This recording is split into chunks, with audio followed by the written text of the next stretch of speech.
계신 분들과 인사합니다. 늘 오셔도 무덤덤하게 대하지 마시고 옆에 함께 앉아있다는 것 자체가 고마운 일입니다. 늘 오시던 분이 그 다음 주에 없으면 얼마나 허전하겠어요.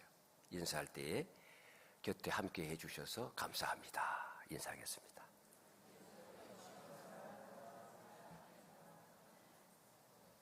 기도하겠습니다. 하나님 아버지, 이 시간도 우리에게 말씀하여 주옵소서. 그러한 성령이시여 제 마음의 문을 두드려 주시고 들을 수 있는 귀를 열어주시고 말씀의 믿음을 화합하여 실천하며 순종할 수 있도록 능력도 더하여 주옵소서. 주님만 바라봅니다. 예수님의 이름으로 기도합니다. 아멘. 사랑하는 성도 여러분, 생명은 언제나 증거를 남깁니다. 봄이 오면 죽은 것 같은 나무 가지에서 새순이 올라오잖아요. 나무가 살아있구나 알 수가 있습니다. 우리 심장이 뛰면 맥박으로 나타납니다. 맥박에 우리 건강의 상태가, 생명의 충만함이 다 나타나죠. 손가락 3개로 한의사들은 딱 맥을 짚어보면 어디가 좋은지 안 좋은지를 알 수가 있습니다. 생명은 항상 살아있다는 증거를 남깁니다. 여러분, 우리 신앙도 마찬가지입니다. 예수 그리스도의 생명이 내 안에 들어오면 그 인생이 변화될 수밖에 없습니다. 생각이 바뀝니다. 가치관이 달라지죠.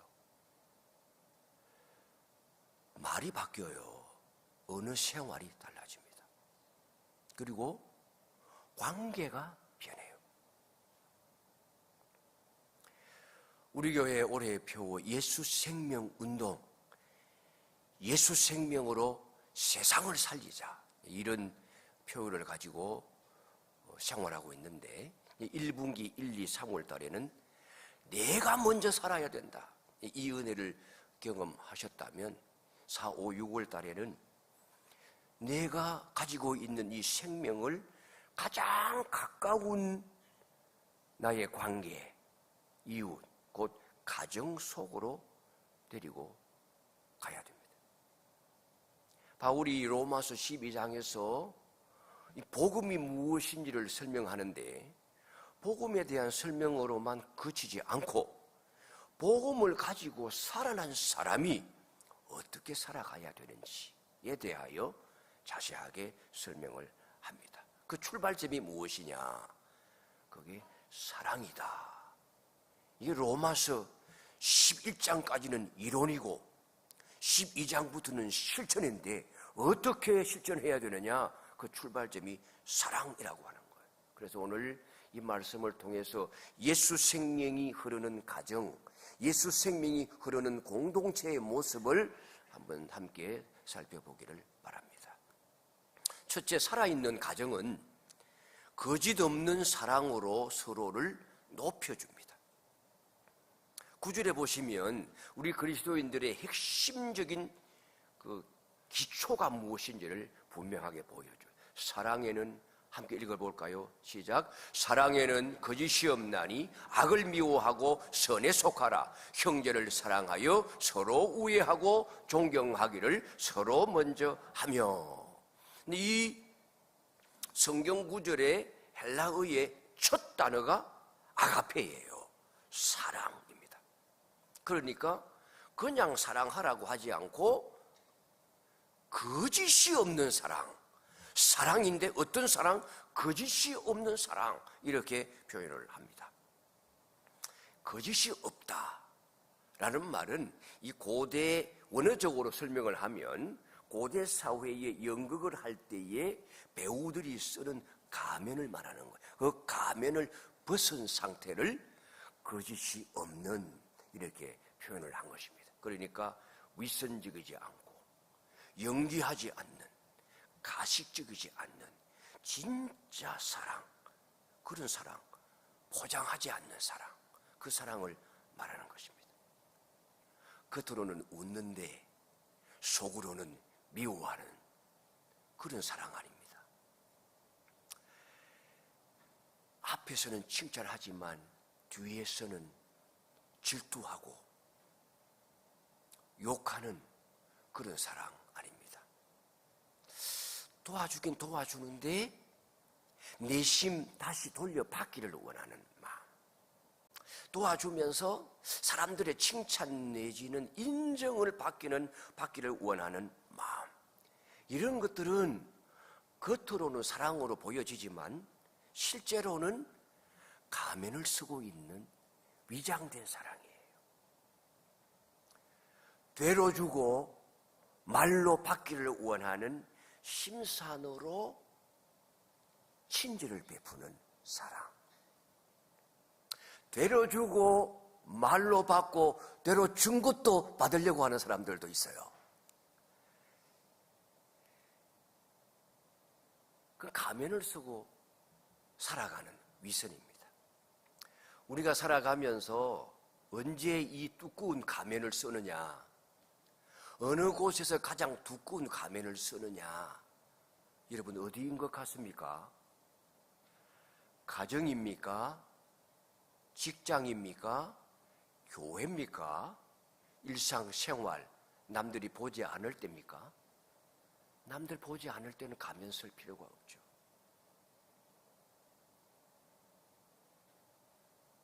근데 역설적이게도 가장 두꺼운 윗선의 가면을 쓰는 곳이 가장 가까운 사람 앞일 때가 많습니다.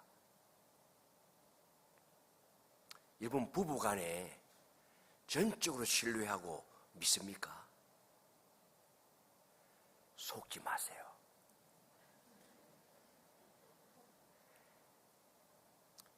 제가 어느 분한테 들었는데 남편 출근하고 나면 집에서는 정성껏 잘해준대요. 출근하고 나면 출근하는 남편 등 뒤에서 욕을 한대요. 근데 같이 사는 거야.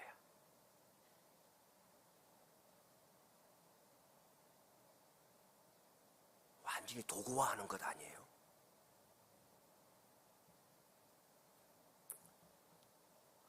혹시 내가 아닐까?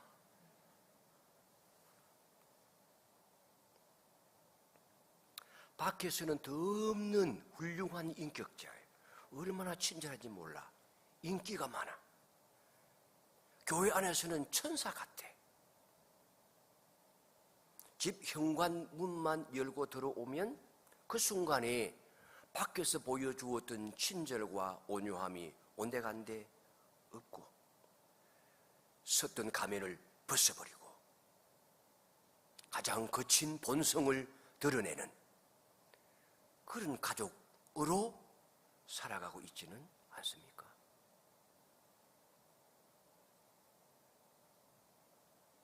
밖에서 베푸는 친절과 온유함의 절반이라도 가정에 와서 내 아내에게, 내 남편에게, 내 자녀에게 해간다면 가정이 좀 새로워질 텐데.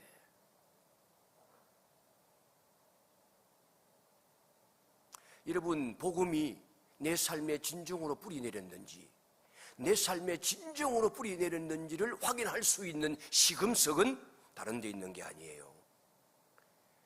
교회에서 직분을 가지고 봉사할 때 있는 게 아니에요.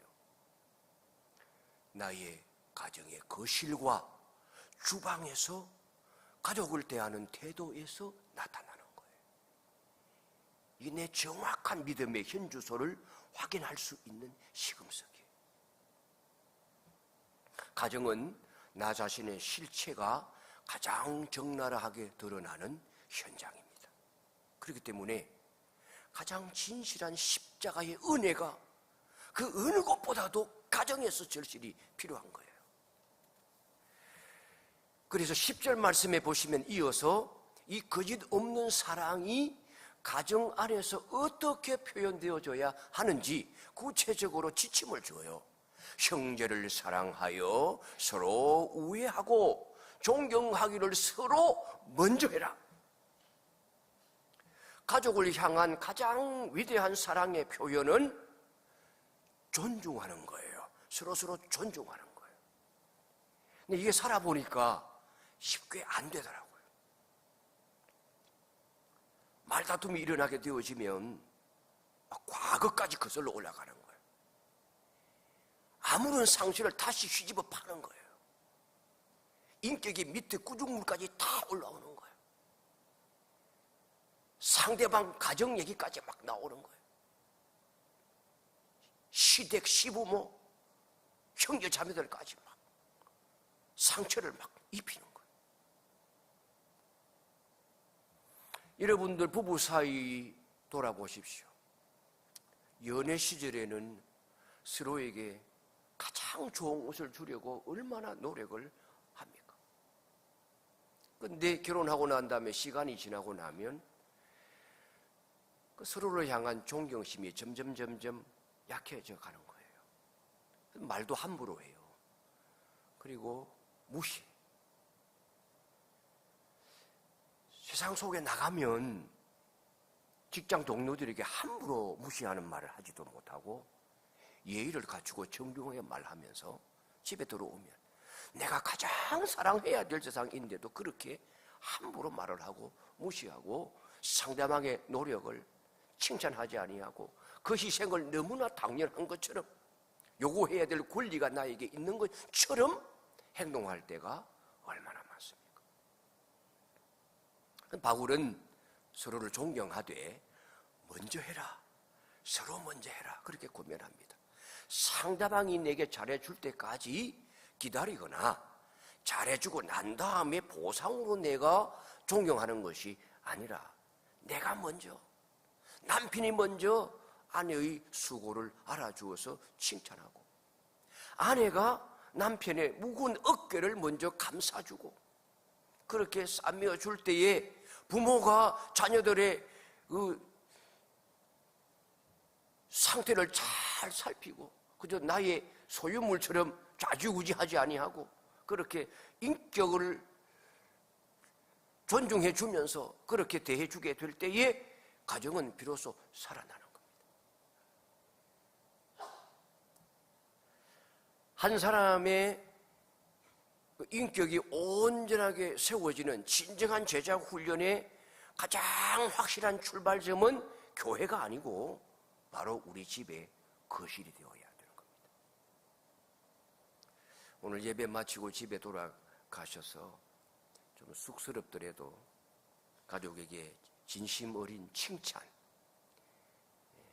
존경의 언어를 먼저 건네보시기를 바랍니다. 당신이 나와 함께 살아주어서 정말 고마워.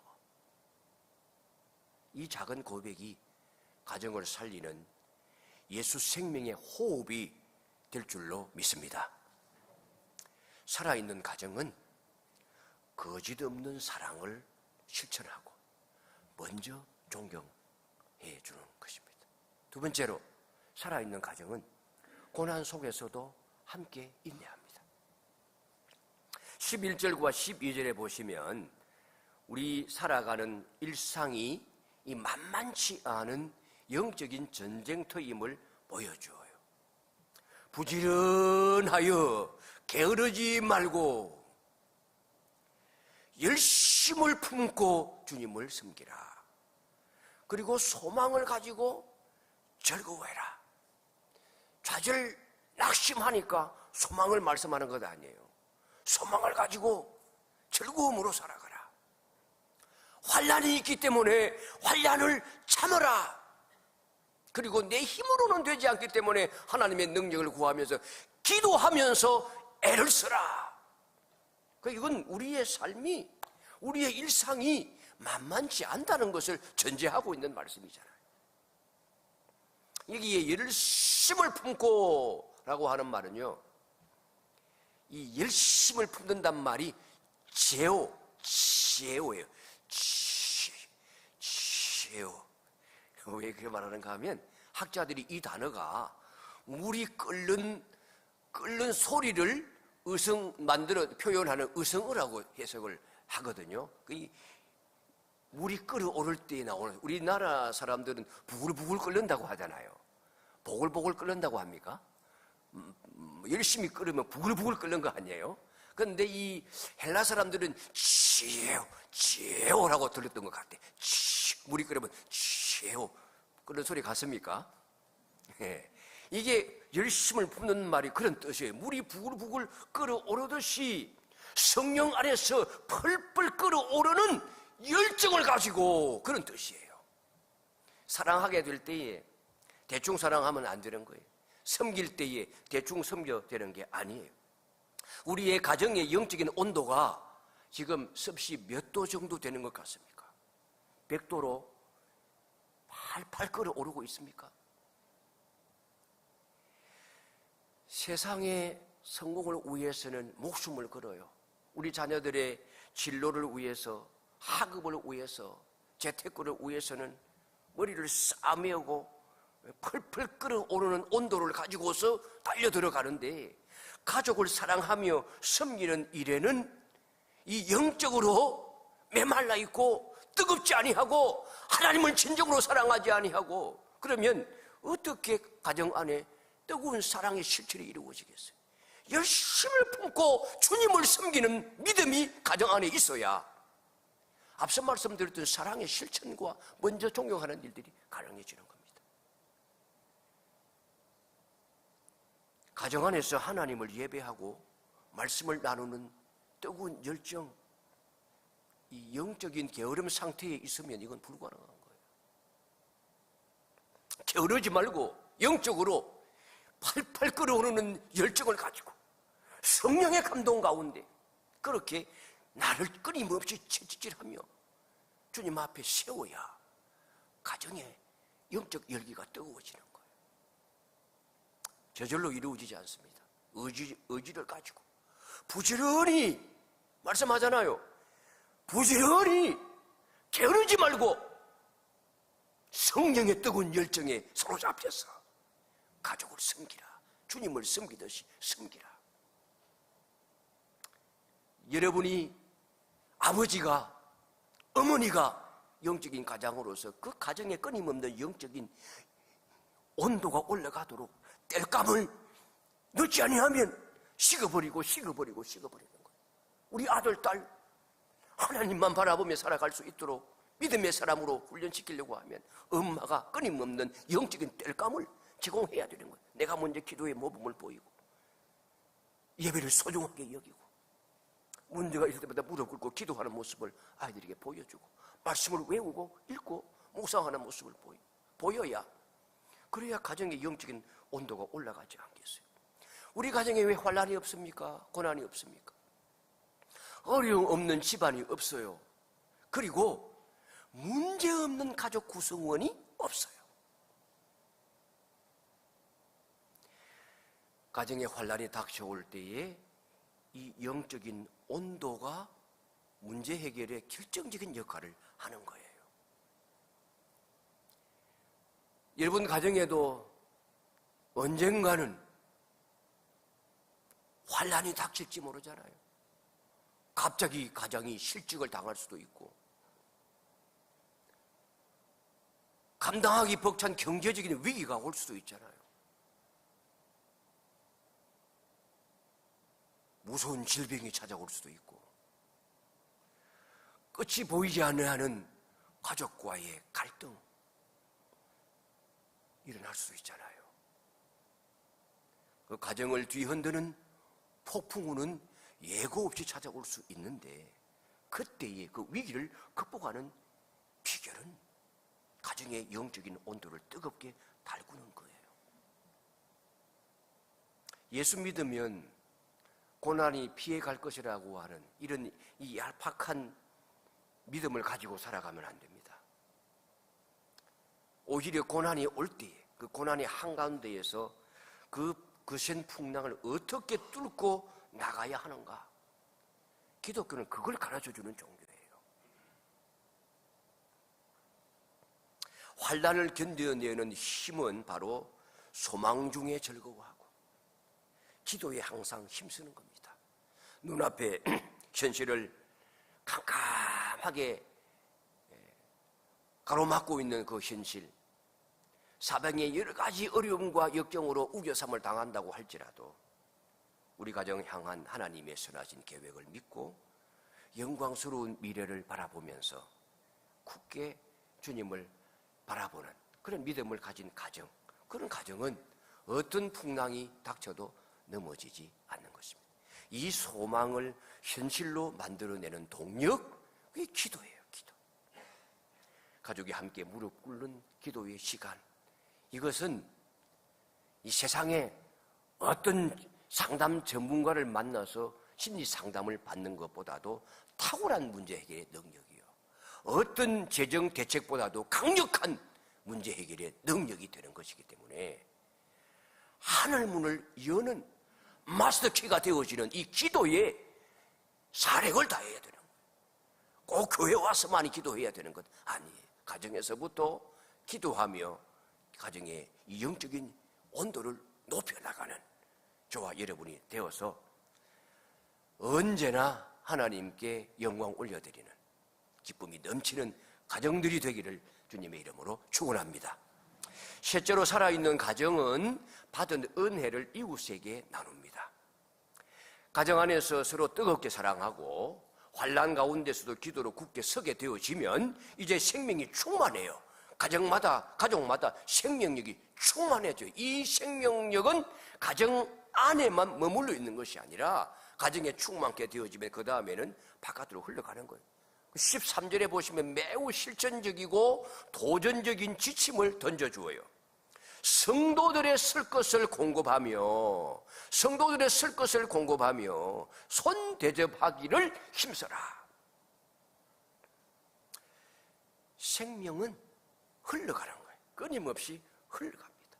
높은 곳에서 아래로 흘러가요. 더 넓은 곳으로 흘러가요.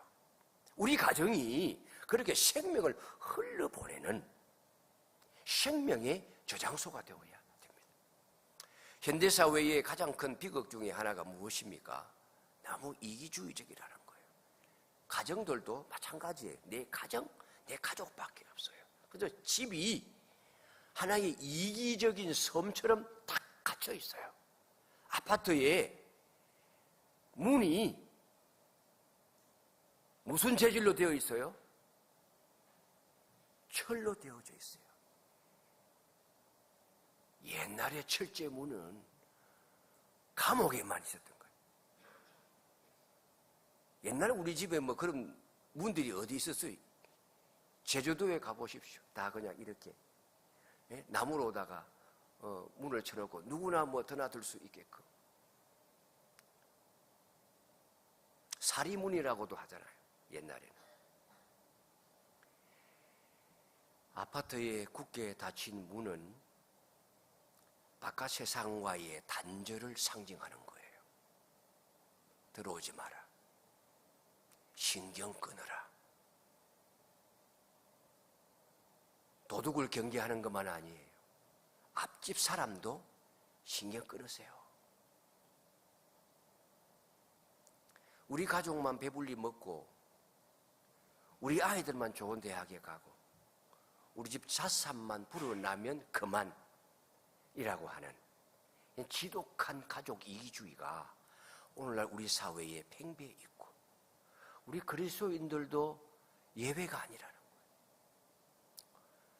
앞집과도 단절이 되어져 있어요. 윗아랫집은 더 말할 필요가 없어요.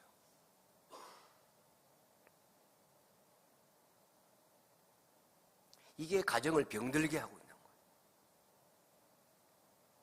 여러분의 가정의 사랑이, 하나님이 주신 복이, 은혜가 얼마나 그 문을 나서서 이웃으로 흘러가고 있습니까? 윗집으로 올라가고 앞집으로 흘러가고 밑에 집으로 흘러가고 아파트 바깥에 살아가는 주변의 상가나 이웃들에게, 경비원 아저씨에게 흘러갑니까?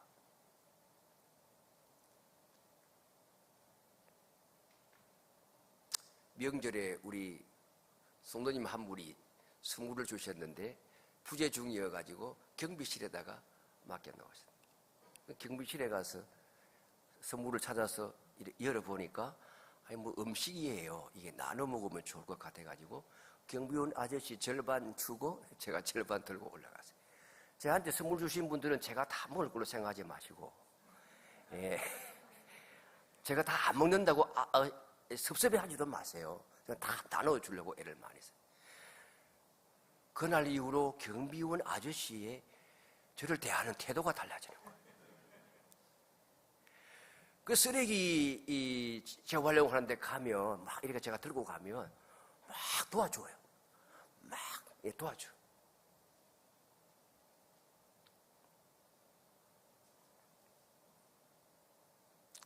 건강한 가정은 가정의 빗장을 열고 이웃을 향해서 사랑을 흘려보내는 것입니다. 예수 생명으로 살아난 가정은 사랑을 실천해야 돼. 가족에게만 아니라, 내 가족만 아니라, 하나님은 한국 민족만 만드신 분이 아니에요.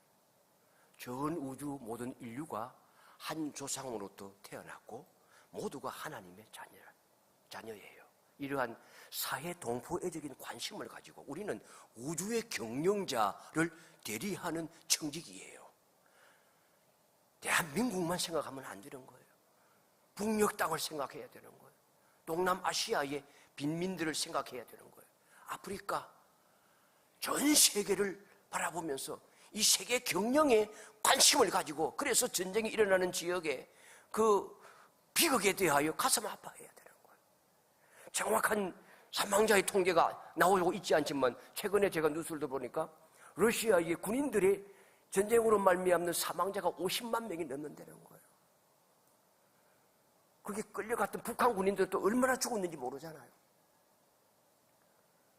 이란도 두말할 필요가 없고, 이런 부분에 대하여 우리 형제 자매인데 색깔이 다르고 DNA가 달라도, 사는 지역이 달라도 모두가 하나님의 한 자녀들인데 하는 마음을 가지고 우리는 이 사랑이 흘러가도록 그렇게 살아가야 되는 것입니다. 여러분, 초대교회가 무소불위의 그 로마 제국을 어떻게 기독교로 점령을 해서 기독교를 국교화하는 데까지 이르렀습니까? 그 놀라운 변화는 다른 데 있는 것이 아니었어요. 소수의 기독교인들이 무슨 정치 권력을 이용한 것 아니에요. 어떤 화려한 건물을 가지고, 재물을 가지고 로마를 점령한 것이 아니에요. 그저 국민, 그래서 한 사람 한 사람이 옆에 있는 아파하는 사람들을 품어주었어요. 전염병이 감돌았을 때에 내 자식인데도 감염되어 죽을까봐 내버리는 아이들까지도 그리스도인들을 데리고 들어와서 간호해주면서 살려가지고 입양을 해서 마치 가정이, 교회가 마치 그 아이들을 돌보는 그와 같은 요양소처럼 역할을 해주었던 겁니다. 길거리에 딸이라고 버렸던 그 아들을 데리고 와가지고 양육해서 그렇게 입양을 하고, 가난한 사람들에게 자기 소유를 나누어 주면서 그렇게 사랑을 실천하니까 그 로마 사회의 엄격한 계급을 철폐하고 예수 그리스도의 사랑이 들어가서 노예도 우리와 하나, 비록 세상에서 직업을 가지고 일을 할 때는 아래 위가 있지만 교회에 들어오면 우리 모두가 형제 자매, 이런 사랑을 실천하는 모습, 그리고 함께 둘러 앉아서 가족처럼 성찬을 나누는 모습을 보면서 이런 사회가 어디에 있는가 하면서 그 진리의 복음을 받아들이는 것 아닙니까?